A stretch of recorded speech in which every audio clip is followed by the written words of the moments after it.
With 7 billion Earthlings and counting, traffic can be a nightmare. That's why we're taking a look at the future of transportation. Your aircraft is outside and will depart in 5 minutes. Welcome to What the Future. On today's show, Uber's vision for on-demand air travel, the unveiling of the world's first Hyperloop passenger pod, and a lunar lander that aims to bring us closer to Mars. Let's get into it. The most obvious way to ease traffic is to add a third dimension. That's why Uber aims to take us to the skies with Uber Air. Uber has been developing its electronic vertical takeoff and landing aircraft for some time now. The design seats up to 4 passengers. It could someday move at speeds of up to 150 to 200 miles per hour and travel up to 60 miles on a single charge. Uber has also shared several potential Skyport designs. The Skyport components will be modular, meaning they could be combined in different configurations and scaled up or down with relative ease. The unique design could handle up to 200 flights per hour. When they arrive at the Skyport, Uber aircraft will enter an autonomous queue where passengers can board and disembark. Los Angeles and Dallas have been selected as the first 2 launch cities, along with a third launch city that has yet to be announced. There are many safety and regulatory hurdles standing in the way of this plan.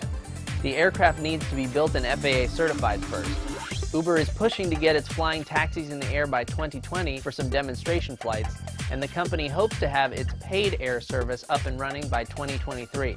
Uber says that Uber Air will cost about $5.73 per passenger mile at launch. However, if it can realize its goal of creating a mass-produced automated aircraft, that price could fall to as low as $1.84. There are many companies trying to stake their claim as the future of transportation comes into focus. Airbus and Terrafugia both have their own airborne rideshare systems in development. And beneath the surface of the Earth, a different race for transportation domination rages on. I'm talking, of course, about Hyperloop.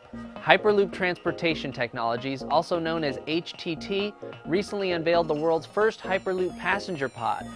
The 100-foot tube weighs a whopping 5 tons and has been designed to send passengers whizzing through magnetic tubes at up to 700 miles per hour. The pod contains 2 layers of a new smart material invented by HTT that's called Vibranium. Where have I heard that name before? There's vibranium on those trains? There's vibranium all around us. HTT's Vibranium is basically a type of carbon fiber that's embedded with sensors that can wirelessly transmit information about temperature, stability, and integrity. The pod has a double layer of Vibranium so that there's a backup in case the outer layer gets damaged. HTT's main competitor is Virgin Hyperloop One, which has its own prototype pods, including a cargo pod, and a prototype passenger pod in Dubai that was designed by BMW. As cool as those pods are, it will still be several years before you can take the Hyperloop to work. Richard Branson says he wants it up and running in 3 years, but with safety and regulatory hurdles to be overcome, it could be even longer than that. Sometimes the journey is less important than the destination, especially when that destination is Mars. Lockheed Martin is developing a reusable lunar lander that will live on the moon's surface, never returning to Earth. Instead, it will shuttle astronauts to and from a space station in lunar orbit, which NASA calls a gateway.